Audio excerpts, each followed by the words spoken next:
Tiana. I'm a partner in Coaching Center and the host for you for today. So good afternoon and welcome. We're calling this our AI party. So I don't know about you, but for us, this is the first time we're hosting such a party.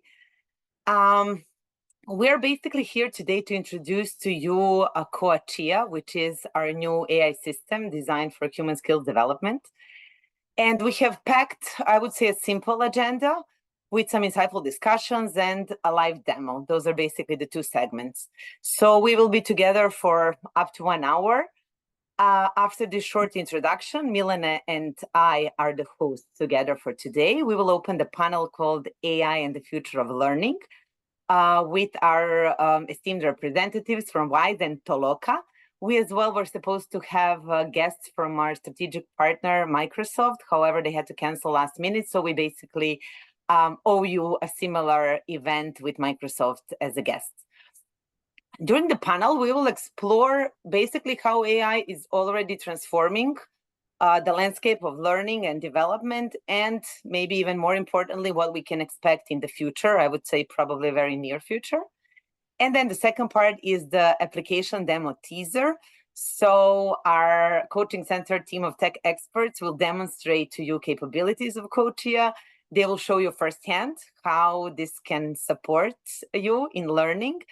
And this is basically the really first time we're showcasing COACHIA. So it's kind of like you have a first row seat at some premier performance in the AI world. So with this, I give the word to Milena. Thank you, Tiana. Hello from my side also. I'm Milena, partner at Coaching Center and Tiana's co-host today. For those who are maybe new, Coaching Center is Center of Expertise in Organizational Learning and Coaching. And we are dedicated to innovating learning and development through cutting-edge technology and science research. Our mission is to empower both individuals and organizations to achieve their full potential with to leverage on coaching solutions, which are AI augmented now for sure. I'm pleased today to introduce our moderator, Yelena Pavlovic, and our esteemed panelists, Natalia Fedorova from Toloka and Gabriele Galassi from WISE. Here you go, Yelena. Thank you both. Welcome, everybody. Really happy to see you all. And as Tiana said, to have you on our AI party. Let's hope to be this one first among many to come. Back to our guests, I'm really happy to have Natalia and Gabriele on this panel. Just aside with the cancellation from our guest from Microsoft, I just realized a couple of minutes ago that this is actually a psychological panel. Natalia and Gabriele are both psychologists, and so am I. So this is like a small psychological party within the overall party. Welcome both. And maybe just for starters, to have you both introduced a little bit. So anything you would like to share for our guests about what you're doing currently in your roles, where are you based, or anything you may find interesting? So, yep, I can start. My name is Natalia. I now work as a partnership manager in Toloka. So why I'm here? Toloka is a company that provides data for AI. And we, throughout several recent years, I was deep into AI community. And I work with AI tools, AI applications. But I have a background in psychology and especially in digital learning. So my diploma was connected with digital learning, and I had some teaching experience. And before this role, I was an education project manager. So that's why I'm here, and I hope I will provide some insights on AI. But I should admit I'm a bit conservative in education, so that's why. Besides, I work in AI. I'm very skeptical about everything. So great, we'll hear your voice with great pleasure and care. Gabriela, over to you. Yeah, hi everyone. Thank you for pronouncing my name so well. It's indeed Gabriele, but everybody calls me Gab. So I work at Wise. Sorry, I head up people and organizational development. I guess it would take me a long time to say all the things that we do, but we look after learning, which includes a lot of coaching. I'm a coaching psychologist myself and very passionate about learning and development, which I've dedicated my life to. I guess I'm an early adopter when it comes to technology and things that happen in the world. So I'm super passionate about AI. I've seen several ideas going around in the last few months. Very passionate about all of them, or at least experimenting with them. We at Wise have the constant sort of mission of scaling, so we grow constantly, and that is a challenge for my team, sort of to keep up with the growth. And we have multi-regional realities in which we need to operate, and I think also we need speed. We need to be fast about the solutions that we offer and the way that we evolve the learning culture. So that's why I'm also very interested in this discipline, or like in this sub-discipline. Super interesting. A little bit of behind the scenes. At Coaching Center, we recently launched a research lab on AI to study some performance of AI on coaching tasks, metacognitive metrics, and all sorts of things that actually are applied research to help us understand and use our tools better. And during one of those research projects, I just came across the name Natalia Fedorova on a research paper, actually, that was about AI capabilities of assuming big 5 personality traits. For all who consider this as psychological jargon, let me explain a little bit. Like Natalia's paper was about AI being able to showcase different personalities, actually, when prompted to do so. So I felt really enthusiastic to see that paper some months ago, and also to see Natalia with her affiliation in Belgrade. So that was really like super exciting. Natalia, anything maybe to share a little bit about your research and what are some of the implications maybe of that for L&D?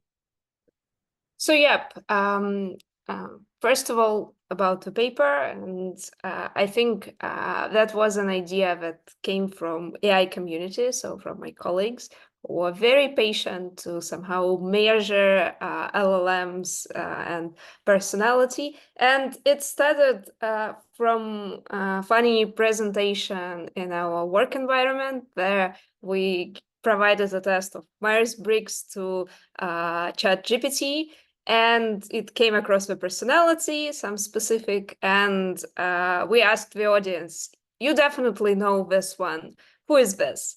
And people tried to guess, and it was hard to imagine that the tool that we're using can also have some personality traits.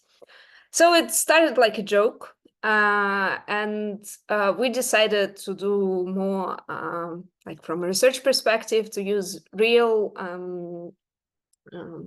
instruments, how to measure the personality of the large language model, if it really exists, and to test different different languages or different other characteristic. And we start with temperature. So temperature is a characteristic how random the answers are. So is when we are changing the temperature of large language model, it means that the answer is less predictable. So we get more random answer.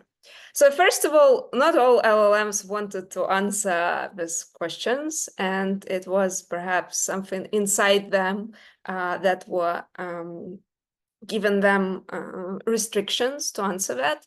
But after several tricks and several prompts, we get more stable results. So different large language models shows different personality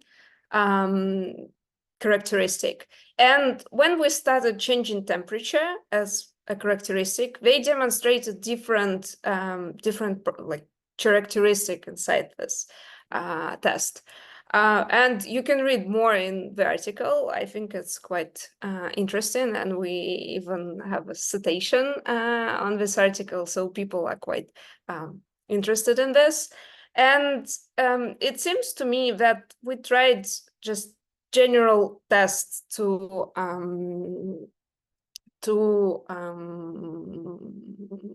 measure the personality, and of course, like if it's a real personality and what are we measuring using this method, because when we talk about people, it's understandable. But about application. So one guy wrote to me, like to our research team, and they are developing an app with some bots inside. They try to copy different type of personality inside. And they try to create characters who will be like your buddy, for example, or your advisor, or maybe someone who will give you some just support while exams, or someone who will be making some jokes. And you can invite this bot inside the conversation with your friends. So you will have someone who is AI generated and will talk with you. And you can create this bot. So via prompt, you can create this character, you can create AI generated photo of this and create a personality. And I was really surprised that this article made such a buzz, but it means that people are interested in this. People are trying to, when you are going on the street, you see the car and you see the, the smile of the car, the eyes. So it's, for me, it's something when we try to perceive tools or perceive intelligence and to associate it with ourselves. So to create some personality, but in reality, it's doubtable if it's really a personality. We can measure, maybe it is a personality inside. And an interesting insight from the NLP community that who develop large language models, they inside are trying to make them more depersonalized. So when the large language model answers you, the large language model tries not to say, I think. So it should be generalized knowledge. Of course, you can prompt it to be someone, and for various purposes, it can be quite, so it can be quite appropriate and quite cool. So that's the general overview of the personality and large language models. Thanks, Natalia. And maybe over to Gab. In case you could choose your AI instructors to be a certain personality, Gab, for WISE, what kind of personality would you choose? So perhaps it depends on the domain I want to, and my feeling inside of my emotions. Sometimes I need someone who would be very soft and very supportive. Sometimes I need someone energetic who will remind me that I'm not doing things and you should do it quite like you should do it more frequently. And I think it depends, like the match depends on you, like on your state. So that is something very flexible. Thanks, Natalia. Gabriela, your thoughts on this? We're working with a partner that allows us to create some content where we have avatars delivering learning, right? And so for cosmetic purposes, we are having those conversations and we're asking ourselves, should this person wear a shirt, or should they have a hoodie or a t-shirt, and what color should their skin be? And like, we ask ourselves those questions. But I think this is a dangerous question to ask to a psychologist, because if you start asking me about personality, I am not sure I care.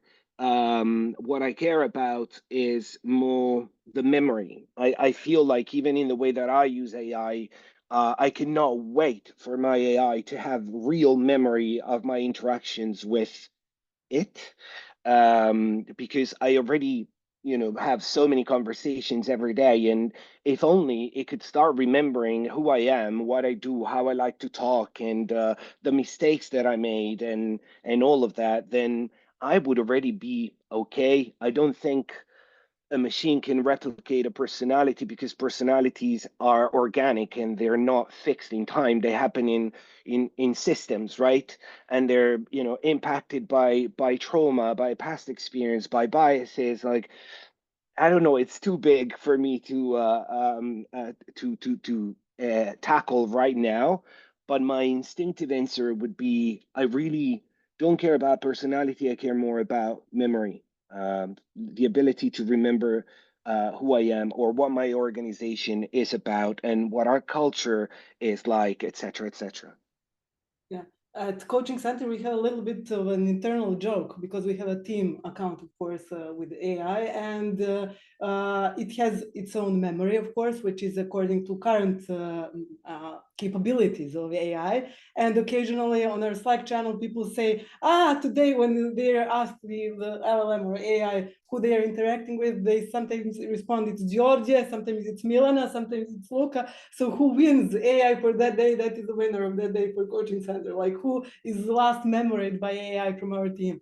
But the issue of long memory is definitely one of great importance from the technological side. And we're also looking at that with close eye, like when we can expect some longer memory than current, because there are many reasons why that is important for us and our clients, including the one that you just pointed to, Gabriela, and that is actually some sort of a relationship that you build once you have long memory. So long memory actually allows you to have some sort of actually relationship to the person that you're talking to, like knows your preferences, your way of communication, your learning needs, your style, and you don't have to really like prompt it each time conversationally and say, this is Yelena, I like this or that, and so on. So yes, long memory definitely is an important one. And when translated to personality, maybe it's not about traits, it's more about ability to be perceptive, present, and follow you through time, which is actually quite a skill, I guess, no matter whether it's AI or a person. Can you both maybe share a little bit on what makes you most one, enthusiastic about AI now, and two, most fearful about AI now?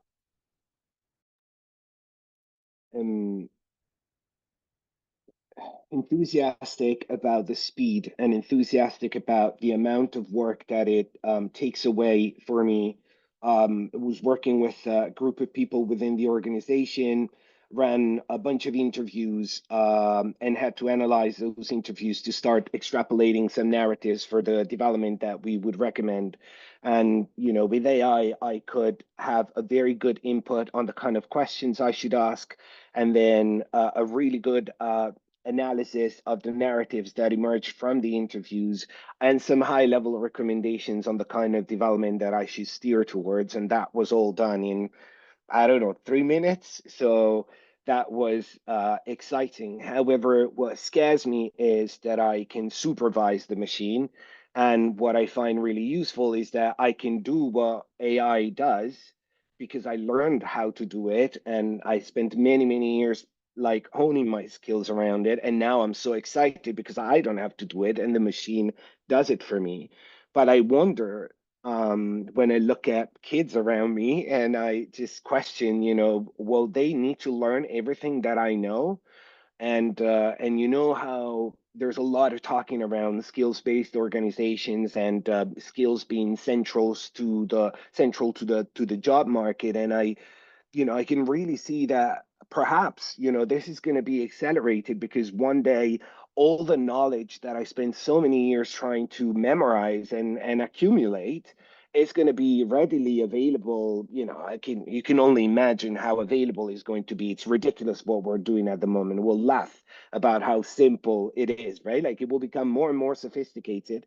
So I often wonder, um, what are people going to learn if all the knowledge is going to be readily available for them? And I don't know if I'm scared or fascinated by it, but it's a bit like, like a big black area where I'm just like, oh, should we jump or should we not? So I look at it with fear and curiosity at the same time. Perfect. Natalia, over to you. Yeah. So I want to respond to this notion about the availability of knowledge. I also thought when I was preparing to the webinar about this, what will be the goal when everything is accessible? What will be a goal of learning? And I understood that we have a scale when people are very pessimistic and very optimistic about the technology. And some people are very pessimistic and they think that people will be replaced with AI and that some of the routine tasks would be easily implemented by AI. So basic type of tasks. And that means that we will have a challenge to improve ourselves, to be more creative, to be more flexible, to give more creative ideas to the environment. And I perceive that AI is not a competitor to us. It's more a tool that we can use, that we can improve. And it seems to me that when the knowledge is accessible, we are when it is accessible and you can use different tools free to get this knowledge. It means that something different will be valuable. So other type of skills. So not just basic knowledge, but analyzing, summarizing, to go upper this Bloom's pyramid. And it seems to me that this accessibility of tools is a challenge, of course. So it's harder to understand why do you need to learn foreign language when you have a translator and you can use it. But in the same time, because it's a basic thing that people that you can use, because it became basic, more important thing became our goals, and we are trying to be better, and it's our challenge to be better. So yeah, lots of contradictory feelings about this, but I would think that it's something that gives us more positive direction to be better than we used to be. If I may share a little bit again, I also teach at the university, and now with the exams, you have this overwhelming question of whether students would cheat on exams. It was an open book exam previously. Now, can you imagine with open book, it means also computers, mobile phones, so everybody can use AI if they want. And you need to really come up to some questions which are, I don't know, cheating proof, I guess, against AI, which is not so easy.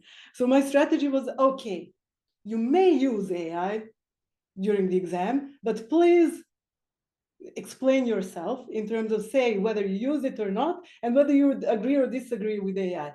Luckily, the exam was a little bit of an essay where they analyze culture in organizations and so on. So GTP answer was not really, and Claude also, not so much where I wanted. So whoever listened to AI didn't get maximum points, but they at least said, yes, I did. So that is an example of what you were just saying, Natalia, that we may go to levels of evaluation, critical analysis, and actually be in the position to evaluate AI responses rather than just copy them.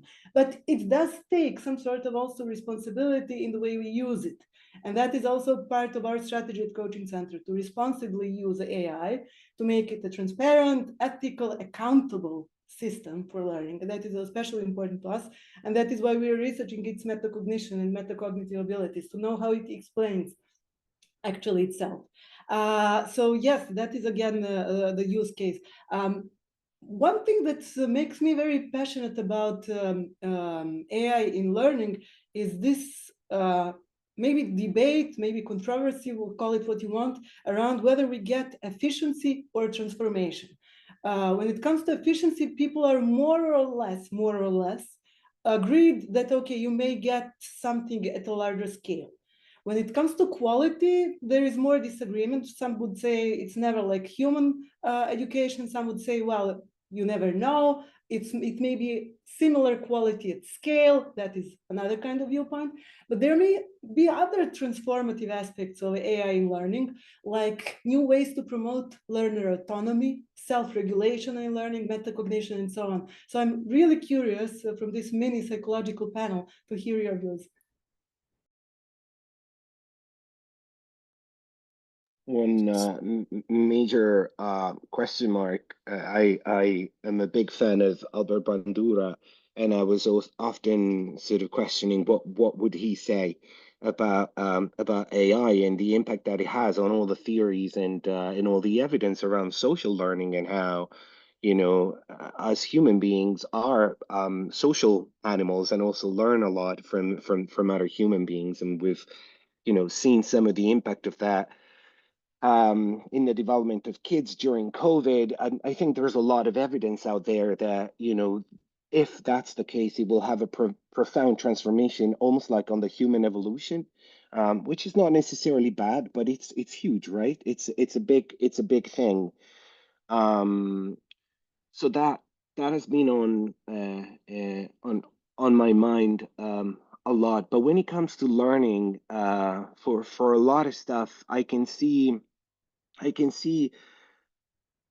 so many benefits in terms of like leading your own development. Like, we advocate for this a lot. It's been accelerated by technology. I don't know about you, but I started working when, you know, the only way to learn was to be in a room with a trainer, right? And that has evolved already so much. And I can see plenty of benefits in that sense, but I do question, for example, the role of intuition, and also the role that a teacher or a trainer or a coach can play in facilitating the learning process. And I don't see machines doing that very well at the moment. Is that necessary all the time? Probably not. I think there's a lot of like learning that can be done without intuition and without human contact. But yeah, again, like probably just a lot of nuances. But I can see, say, for example, if I think about WISE and if I think about our learning culture and our learning priorities, I can almost see that quite easily. 50% of the learning that we need to deliver can easily be done through AI with time. Thank you for sharing this. Natalia, your views maybe? Yeah, so I would share practical example. So when the kids, when we like present a voice assistant, we shared the story that the young kids who had some problems with some pronouncing some sounds, they are trying to use voice assistant, and voice assistant doesn't understand them because of the specific of their pronunciation. And they try more and more and more, and they improve their language by this. And, you know, voice assistant, it doesn't give you some, you know, scary look. It doesn't blame you that you're not pronouncing it. And this depersonalization gives you opportunity to do just the repetitive things and to improve yourself on this first steps of your learning. And that's very cool. So I think that we are not in the dilemma of efficiency or quality. We just use it as a tool for some specific tasks. When you need scale, when you need some repetition, and when someone has or something has time for you to do this. And I think it's fantastic that, for example, you can try to you can try to get some feedback from your task. You can try to repeat and do some repetitive job, and that's cool. And it doesn't mean that you don't need a teacher, you don't need a coach. You in this moment, you just have an extra tool that is, you know, like in a university, you have lecture and you have seminars, and you have some you know, home seminars and someone who can coach you. So, and it's fantastic. The second thing that I also want to share that we are at the beginning of our journey of developing AI. So we don't know what will be in 5 years or 10 years. So things that exist now, they are fantastic. And maybe 10 years ago, we couldn't believe in them.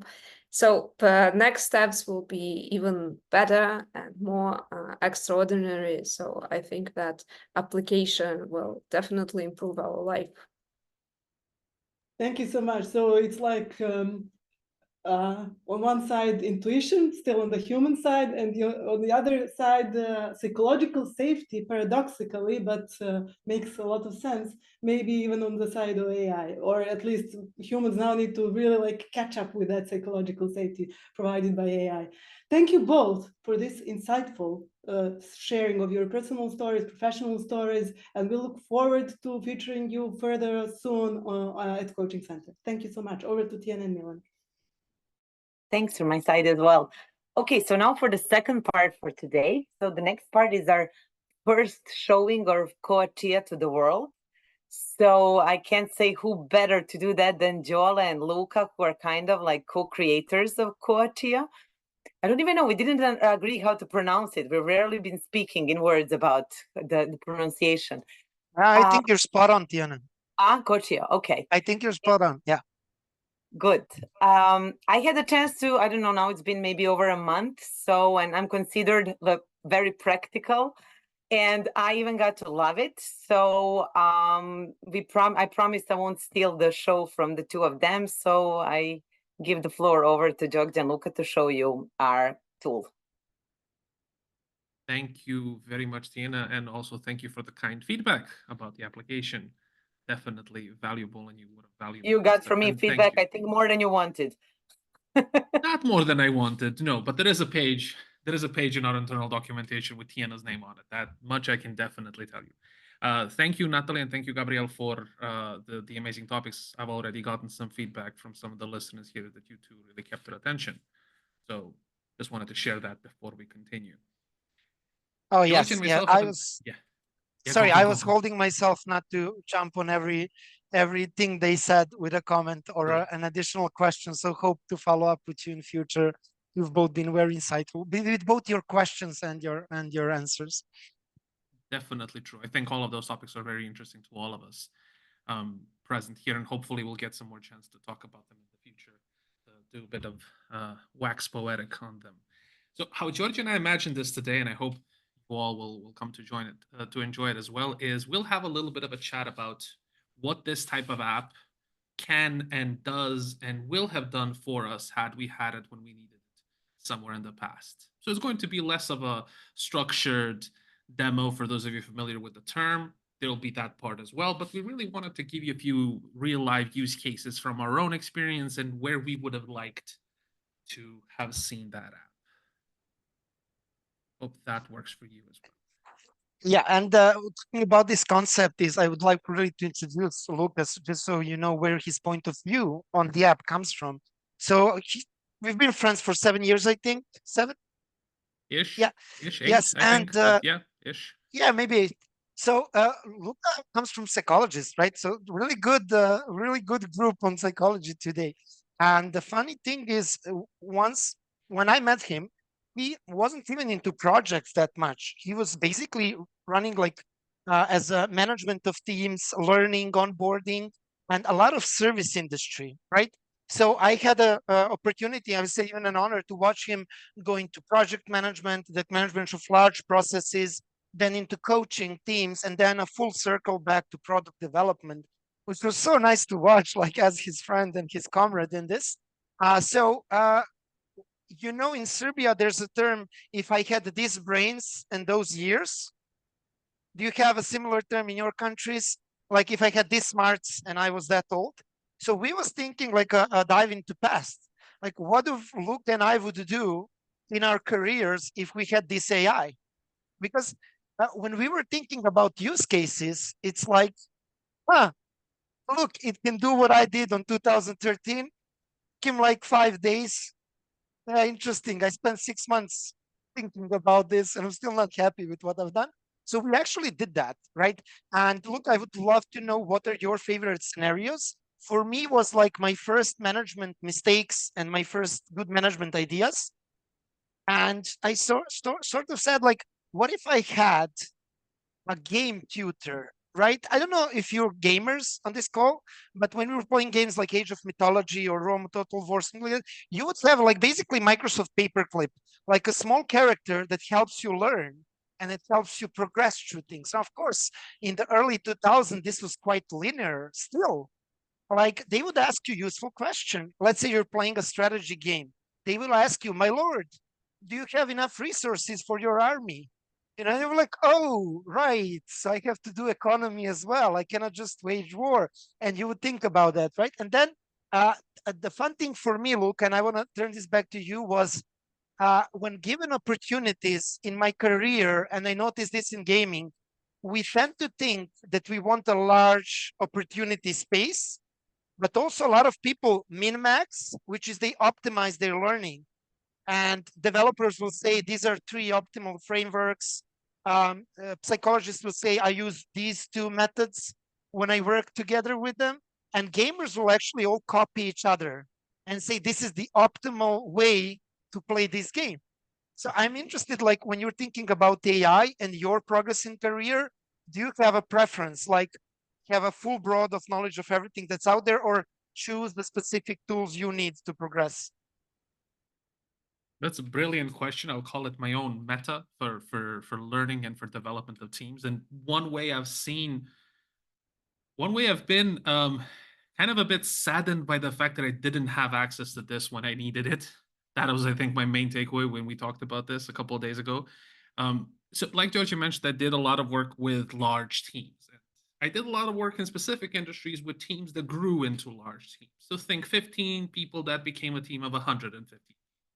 And for those of you who had the unluck, the bad luck of going through such a scenario, what you might realize is that the structure that holds a team of 15 people together, the close knitness, the management by objectives, the idea that we're all around a specific goal that's very easily communicable every day. We can chat every day. We can talk around, what they call the water cooler conversation. Doesn't work for 150 people. I mean, it doesn't even work for 50, but for 115, it definitely does. So what I ended up doing, and that was a huge learning on my part then, was I ended up having to create little mini teams, having to create a bunch of documentation, and having to refer people to documentation constantly. I had a nickname. It was not one of my finer points in life, but there was a nickname for me of Luca. Did you check the email, Mitrovic? Loads of fun. However, where my meta always came from was I want to set the goals. I want to set the goals of what we're trying to do. I actually had a conversation with a close friend today, and have been for the past couple of days, on the topics of managing by setting goals and having people iterate to that goal, however well they do. The problem with doing that, again, with a large number of people, is you can't be expected to, and you literally can't spend time every single day on every single task to ensure that they get functional feedback, that they get timely feedback, that they get custom tailored feedback on them. So those 2 use cases, the need for a documentation that's somewhere easily updatable, easily accessible every day of day and night, unlike myself, who did get calls every time of day and night, but did not answer them. And on the other hand, functionable, actionable feedback that you get that's timely, that's tailored to you, even as Gabriel mentioned, sometimes with a history of this is how I do things, these are my strengths and these are my failures, I think would have helped me so much to actually focus on my strengths in the past. Because I ended up writing a ton of technical documentation. That wasn't something I wanted to do. Like Georgia mentions, I started off as a psychologist in the service industry. I actually answered phones for a bit and did some technical work. I did not at any point envision my job as I moved into management to be writing technical documentation, but that's what I ended up doing. I ended up writing a huge ton of processes, flowcharts, and maps, things that are so easily automatable today, so easily communicatable to an AI to just create a diagram, help someone else we walk through. That's my take, at least on this. Yeah. Georgia, No, beautifully what's said. yours? Beautifully said. I like it. Now, actually, I would like, instead of retweeting, because we have a lot of common points, I would like to jump on something you said, which is exactly why I love using this app. And that is, so let's say two things. One is the constant feedback. So people who have worked for me, and I see some of them on this call, thank you for coming. I know that I have a rule in brainstorming, which is tell me first why you agree with me, and then criticize me later, which is something that a lot of AIs and definitely these apps do perfectly. They reiterate your strong points. And to me, it's like setting a common ground. So for any discussion, and now I'm going to have to do something with the place I live, have to organize a lot of people. My biggest impact is going to be, let's find some things that we agree on, right? So when I use the app, I first tried chatting it up a bit to see where we agree on, what's our common ground, and then explore, right? And the second thing I love about the app is stop coaching. So it's a technique that actually I learned quite recently. However, we called it meta, which was time out. Don't you see us getting more distant in this conversation? And it does a magic thing, right? It puts you into metacognitive loop. And then it's not about the topic and it's not about the argument. It's now me and the person I'm talking to is understanding, are we getting closer or far apart? And this is something I love doing in the app. So we'll start talking, right? And I'm learning something and I'm saying, are you making this up? Like, oh, well, there's data, right? There's facts. And this part is like kind of, not really sure. Oh, really great. Well, so what do you think about what I said? And then they can respond, right?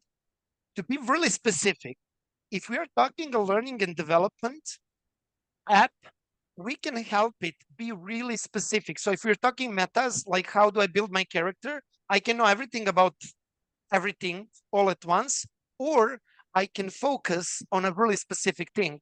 So I come from a similar background, but I was a software developer. I was an agile coach. So when I joined the coaching center, I asked people, is this part legal in coaching? Right. And you can do a lot of things in coaching, but it's not considered really coaching, professional coaching. So I would ask, and the app does this beautifully. So let's say I'm saying I'm onboarding for this specific career, and it can give me different answers. And then I'll say, okay, watch it from this perspective. If I'm taking this role in the organization, how am I doing? And can you give me pointers? And that's something I really like. And I think there's a similar game called like Changing Paths, right? But Luca, would you like to tell us, like for this app specifically that we want to demo, like what would be your use case that you would like to show people? For today, I'll build a little bit about on what you just said and a bit of what Natalia mentioned previously on having the AI's model-specific personalities, because the app that we are going to demo, and I think we've been promising that for a good 20 minutes now, the app that you're going to see very soon has actually been very carefully curated and tailored to have a specific, let's say, personality, which doesn't mean it can't change, again, with your communication to it. And I'd actually like to bring up the main use case, or one of the main use cases, and that is the use case of a tutor. So, Giorgio, could you share your screen for us, please? Sure. Let's thing. showcase So the we're tutor going for a with bit. the tutor. Just tell me when you see it. I can see it. So, by the way, this is the current look and feel of the web app. So it is, as Yelena would put it, in an alpha MVP state, meaning it will be buggy, but you won't feel much of it, hopefully. But let's showcase the tutor a bit. You get to pick. There are 4 of them. I won't cover them today. I hope there will be time for some of that, and then maybe a broader demo. But I really want to show you the tutor for this. So, Giorgio, would you mind starting a conversation? Definitely. Where it takes And us? before I start, I'll take a small prayer to the demo gods so my app doesn't crash. And I'll promise to do unit testing and project documentation from now on if just this only works. It's So let's all start. a lie. It's all a lie. Yeah, It will I'm never gonna happen. Don't say that. You don't know that. You can So I'm gonna you pick can see who worked in project management, right? I think people can tell. Right, they can. Okay, so I'm gonna pick a tutor, and if it's okay for you, I would like to do actually one of the things I mentioned from my past. So basically asking the app how I could resolve a potential conflict in the team, or just like really working with some scenario that that I actually personally struggled with. And the good thing about this model is I can actually tell it what I did after. Okay, so Luca, maybe you can give people additional things while I type. Yeah. Exactly. So the main thing, and I'm sure you all can tell in the welcome prompt, is that we're going to use Yelena's book here as one of the foremost experts on coaching psychology and the only published author I think we have amongst us, definitely, especially in the field of coaching, but I think in general as well. And we're using this book especially for our starting app, because I think it covers a lot of the basics that most people will need and use for this use case. However, that doesn't mean that this app specifically and this bot specifically doesn't already have a bunch of other information and a bunch of other documents in it as well. However, we've constrained it, and we've kind of talked a little bit about constraints today. We've constrained it a little bit to focus on this, again, to show you a specific use case that you might need. For your organization, that could be your organizational document, that could be an organizational charter or a culture document. And we can see that Georgia has started with setting the scene of who he is, what does he need to do, and what can he do to prepare well. Right. And here's an interesting So what question. I do is I forget I'm talking to an artificial intelligence and just talk to the app as if it was a person. So I said like this was my thing, which is I kind of started doing project management, and I had to onboard people, and everybody of them knew more about the job, the domain, and the expertise than I did. And I was kind of like not frightened, but I just wanted to be useful, right? So I didn't know all of these terms at the time, but now I would call this coaching approach, like manager as a coach, and I want to help people grow, right? So what it does is you can maybe read, and I'll just maybe even zoom in a bit. So yeah, I love that it asks me like, what is my familiarity? None. None. I know how to listen, and usually I understand how people feel. I know a lot about process. I want a good agenda and a feedback model. While Georgia is typing, I want to showcase something here. So Georgia is, as Georgia does usually, multi-threading in a single conversation. He's going to leave multiple comments and multiple sentences for the AI to parse for knowledge in there to try to give it what it needs. And I think this is a great use case for people that have a lot going on inside their heads that really want to get that across to the AI. And you can see that the AI has provided a marvelous amount of information, an agenda, and I think next steps, if I saw it well, examples and putting it into practice. Very nice. Oh, I love this part, which would be like use an SBI model. And I'm like, I don't know what an SBI model is. Oh, well, what you notice, right? What the behavior is and what the impact. So I'll say, let's focus on SBI model. I need to look, and you can continue. I'm gonna give the COACHIA a specific example that I want to kind of like a full script for, so I know what to say and how to do it.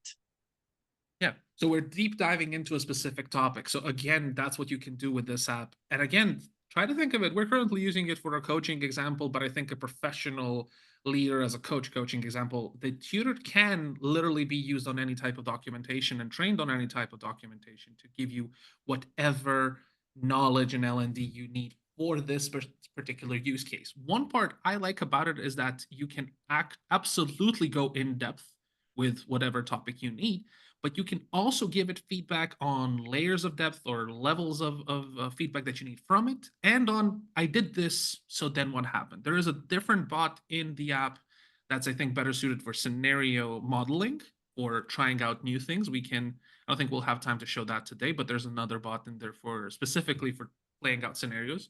But you could use this one as well for, I did this, I tried this, what could I have done better and or differently?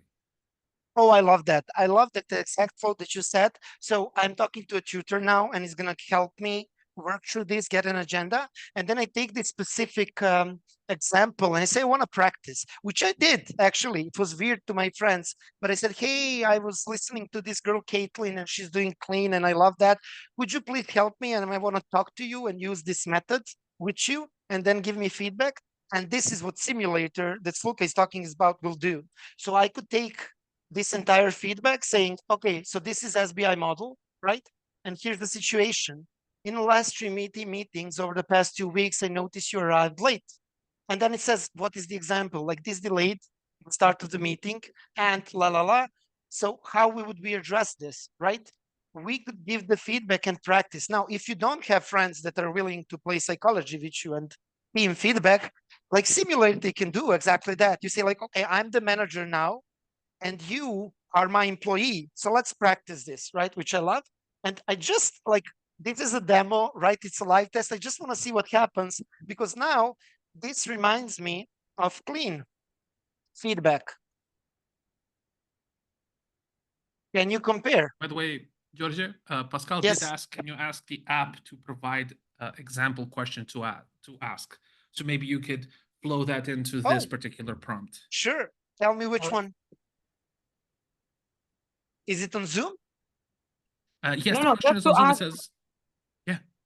Sorry, ahead, just to ask like example questions, to ask the AI, the COACHIA to give us example questions. That's how I understood it, yeah? Yeah. I did as well. Perfect. And it did, but I want you to use this particular one. If you're using it for clean feedback, I want you to give you examples of comparisons. Let's put it through its paces. And again, clean feedback and clean language haven't been fed into the model specifically. No, yeah, has been. Not specifically, no. That's what I want to stress out here. It has been constrained to want to talk about Yelena's book because, again, this is a specific use case that we're showcasing here, and it's a demo, so we need it to look good for you guys. But let's see how it deals with a curveball. Right. So I noticed that in the last 3 meetings, you're right. Perfect. Would you be able to aim? Okay. And then, what did you want me to ask it? To give him specific questions, it would ask. Yeah, let's give you let it give you examples of, maybe let's give it comparisons from clean language at this. Let's see what happens. The worst case it happens, it dies on us and we get a server error. Who knows? Still good feedback. Few example questions.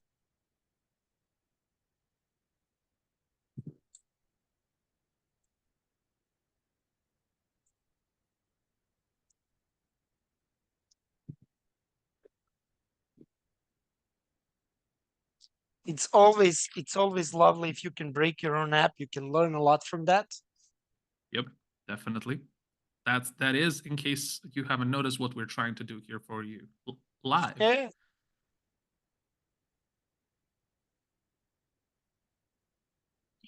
Right. And something that we are not going to be able to note through all the time, which is I usually ask it then to summarize points and tell me what I've been missing. And Jelena calls this coaching the AI, which is I do like a full half an hour research. And then I ask, what didn't I ask and I should have?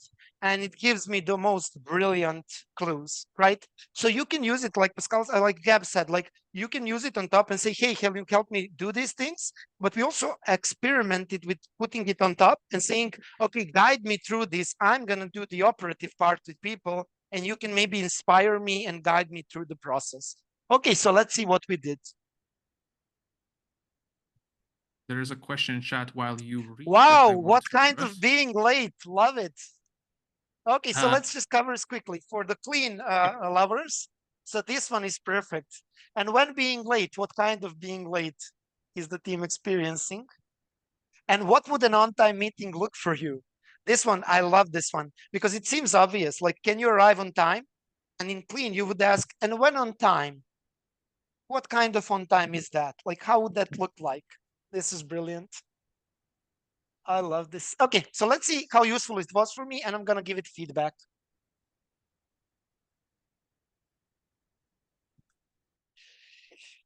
Thank you. I feel prepared. And thank you for being specific.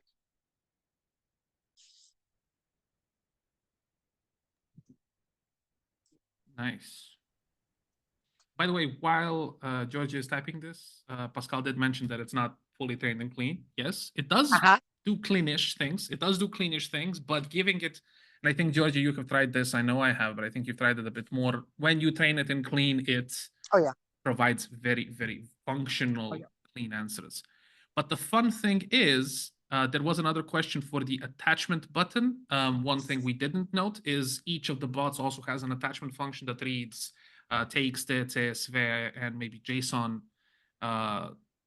text extensions, or sorry, file extensions, meaning you can upload a transcript to it. We have a bot for that as well, or you can upload a document directly in a TXT file, or even a book if you're so inclined. That will allow it to read it and use it as context. That will remain as part of this particular chat. On the left, by the way, if George, you can scroll all the way up. I'm not sure this should, it should show it now, I think. There should be a history.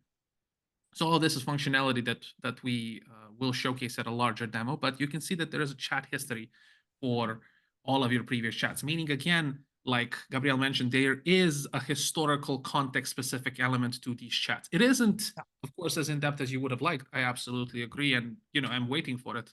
Yes, but you can go back to your previous chats and to the files that you uploaded. Oh, definitely. And you can export. You can ask it to export this in a summary that it can learn from. And then when you want to start a new chat, you just attach it. And then the app would read what you've been talking about last time and then start from there. And Pascal, I want to get your answer from chat as well, which is what this will do is going to help AI learn. And especially I am experimenting right now. We have early results is not only do I give it feedback, did I find it useful? I use this app specifically to do a full training, prepare, and then I give it, here is what you told me, here is what I did, and here's what the customer feedback was. And it does amazing things. So I just kind of see, like, if I was going to tutor myself as young, how would I do that? And I treat the AI the same ways. So it has been really generous to me, but because I think we're already over time, I might hand this over just so I think keep, we need to. because I'm getting overly excited about this. Yeah. We could talk about this for hours. We have already in multiple forums, but I think and I hope that this little presentation would have given you a bit of a taste and feel for what a specifically tailored coaching app, COACHIA in this sense, and the tutor just fed with Yelena's book in some constraints. Well, its prompt is about a page or two long, but some constraints might be able to do for all of you here, or for whatever you can imagine. I'm going to hand it over to Tiana and Milena and let George's screen. Yeah, maybe we say what it says, what George did well. Just a few bullets, but yeah, as we can multitask, let me bring this. We're just about running out of time. A little reflection on maybe some takeaways. What you did well, Joel, is so like 8-ish things. I don't have glasses, and it was quite easy for him or her to find what you did well. Let me go backwards. My impression of the demo is the main intent of how we were testing all the tools was much more, let's say, narrow. And George and Luca, as they are, they managed to widen it out completely and like bring clean into and show you. I don't honestly even know if this was part of the plan. I doubt it, but maybe it was. Let me leave that open. And let me share, we got one compliment in the meantime. I don't know from whom, that someone is not even managing to multitask because we are fun or funny or interesting. What would be the word in English? To reflect on the panel, my maybe number one impression is the emotional side. I was honestly, when we got into this AI scope, really surprised how much we talked about emotions of the AI and of us. And even though I'm quite emotional, I didn't see it in this context. But now I widened my view that quite a lot of other people see emotional impact as a big segment of the whole story. So, Milan, I don't know about you. What did you find as key takeaways before we close? I guess my focus was more on COACHIA and the presentation of Luca and George. And I believe that in Coaching Center, it's obvious how we believe COACHIA can be a game changer, both for learning and developmental initiatives. And I would like to thank all of you, especially our panelists, our hosts, our guests, and all of all of you that made this event very interesting, and to invite you if you are interested, to take a demo on our COACHIA. So our team is here to assist you.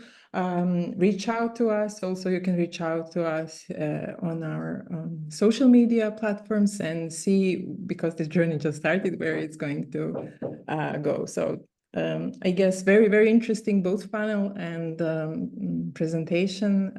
I hope we will continue this kind of meetings. Back to you, Tiana.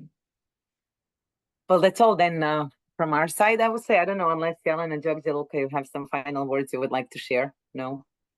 Okay, then, as we said, this was the first showing of COACHIA to the world. We believe one of many, many. So stay tuned, and we'll be taking, as you said in the panel, everything is happening quite fast. So I think we will be even faster, probably. So thanks everyone for the time today. Enjoy the rest of the day. Bye-bye.